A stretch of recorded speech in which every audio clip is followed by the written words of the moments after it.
It's Thursday, April 4. Good afternoon, I'm Herman Green with the Midday News. A special welcome to those of you watching online at onespotmedia.com. It's the day political enthusiasts have been waiting for. A nail-biting by-election fight between the Jamaica Labour Party's Anne-Marie Vaz and the People's National Party's Damian Crawford. The TVJ news team is in the constituency, and our reporter Andrea Chisholm now joins us live for an update on the day's proceedings so far. Andrea? Thank you very much, Herman. It's a bleak afternoon here at Port Antonio High in East Portland as hundreds of supporters from both the Jamaica Labour Party and the People's National Party participate in by-election day activities. It's the PNP's Damian Crawford versus the JLP's Anne-Marie Vaz. And both candidates have been expressing optimism as to how today will pan out. Now, the Electoral Office of Jamaica says as at 11 a.m., voter turnout was 25.28%. That's 25.28% voter turnout as at 11 a.m. And at the last general election in 2016, the voter turnout as at 11 a.m. was 14.47%. So we'll see what that translates to later on. Just over 36,315 people are registered to vote here in East Portland, which has 5 divisions. And that's Port Antonio, Prospect, Ferry Hill, Manchonil, and Fellowship. Now, earlier I spoke with Ms. Sonia Gonzalez from the PNP and Favour Williams from the JLP at the International University of the Caribbean in Snow Hill, Portland. So far, we had a little hiccup earlier when the Jamaica Labour Party persons were trying to rush the polling station, but we got it under control between myself and Ms. Favour Williams. We came to an agreement, so we all came back on this side and she brought back her people on this side. So far, it's going pretty well. We noticed some strange persons that we think don't live here, but they are not getting a chance to go inside because the electoral office is doing a thorough job. Rain is not unusual to persons who are from Portland. What's a strategy to counteract that this morning? Well, if you notice, we have umbrellas, we have ponchos, and our commitment. All right, confident for later?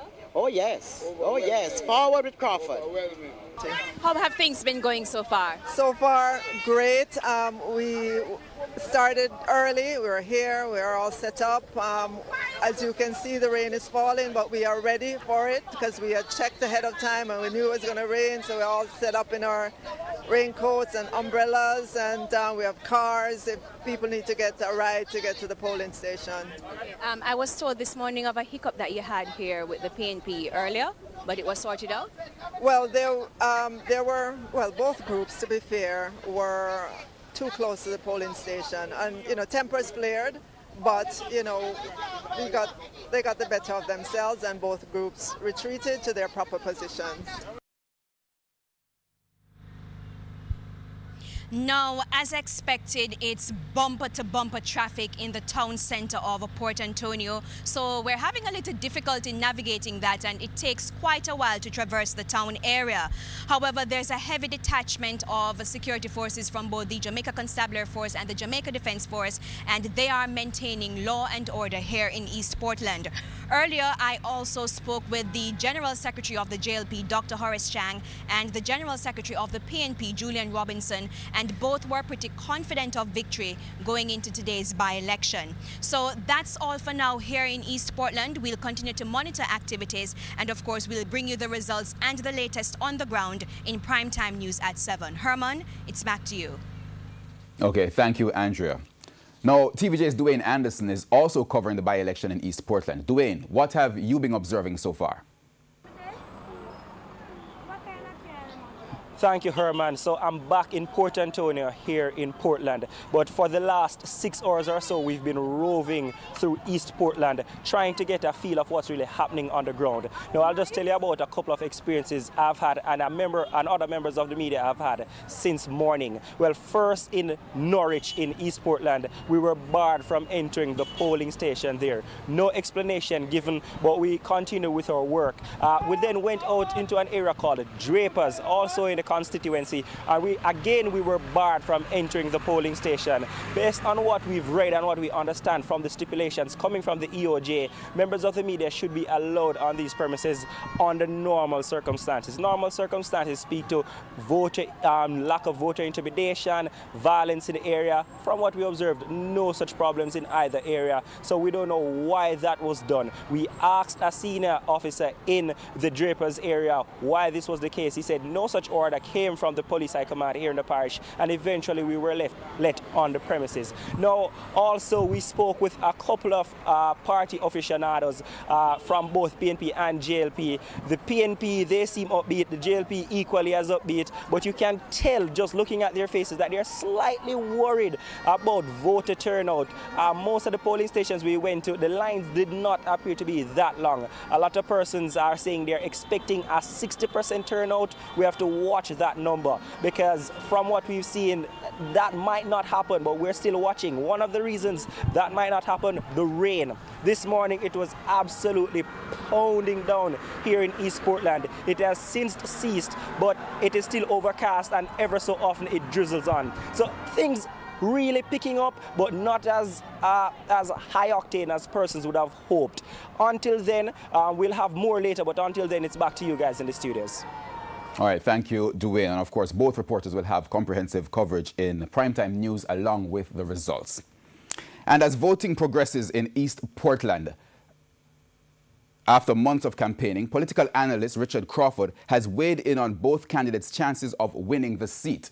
He was speaking on TVJ's Smile Jamaica program this morning. Polling stations for the Portland by-election opened at 7 this morning, and members of the public are anticipating the final results.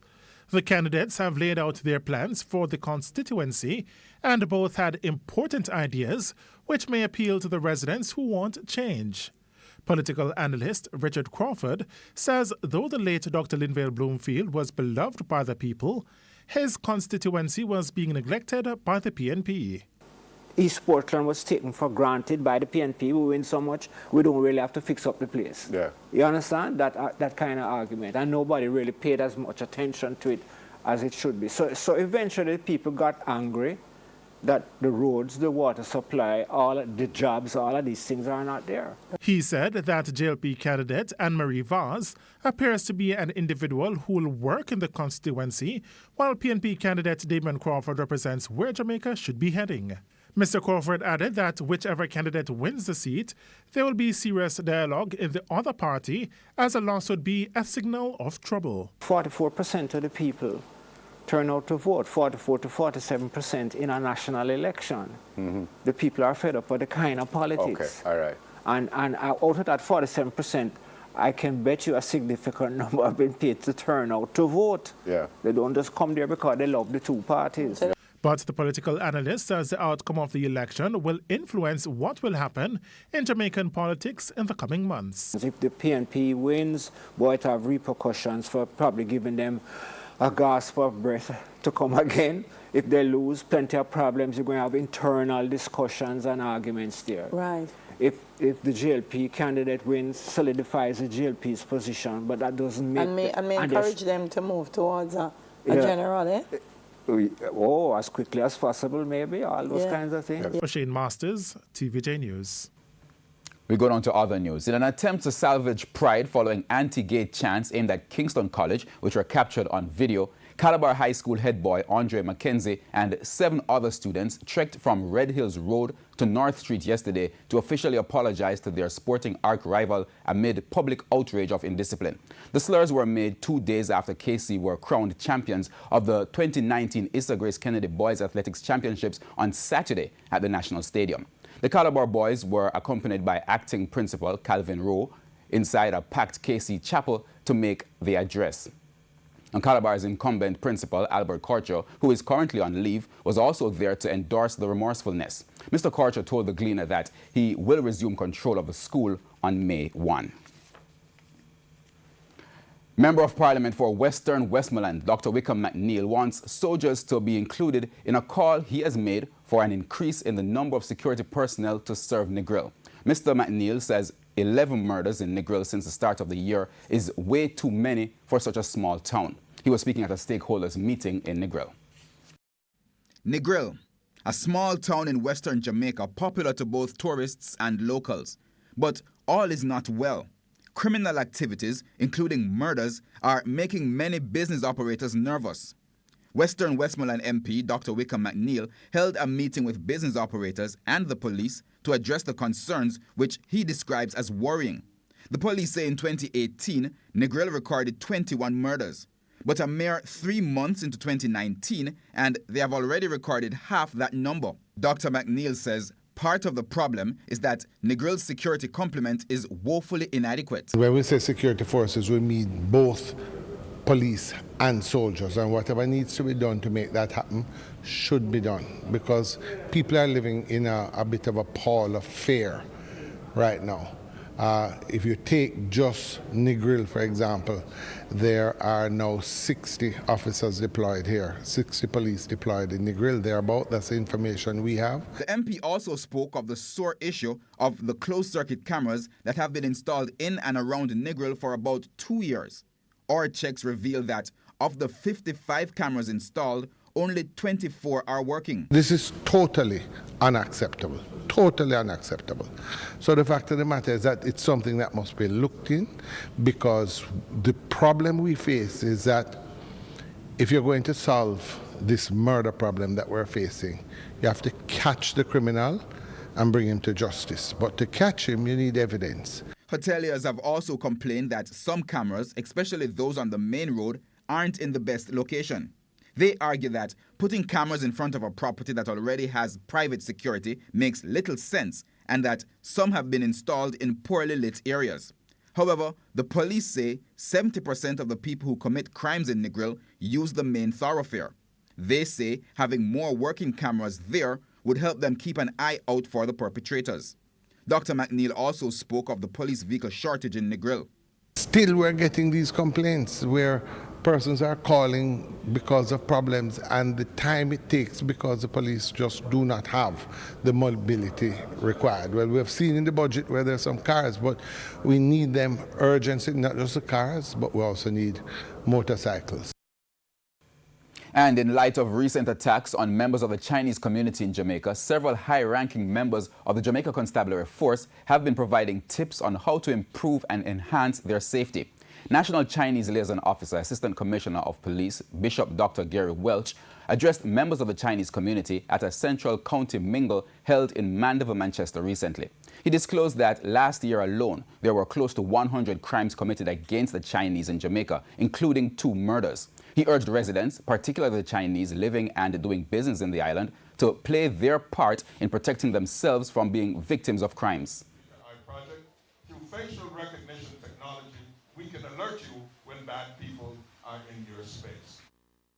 The second thing, we ask you to involve the police in vetting persons who you are hiring into your businesses.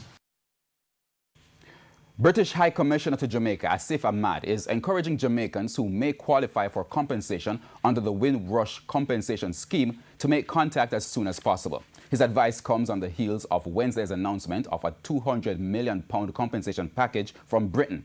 Since the Windrush scandal broke in 2018, of Commonwealth citizens who've lived in the UK for decades being deprived of benefits or deported, Mr. Ahmad says he has been working to find Jamaicans who were affected.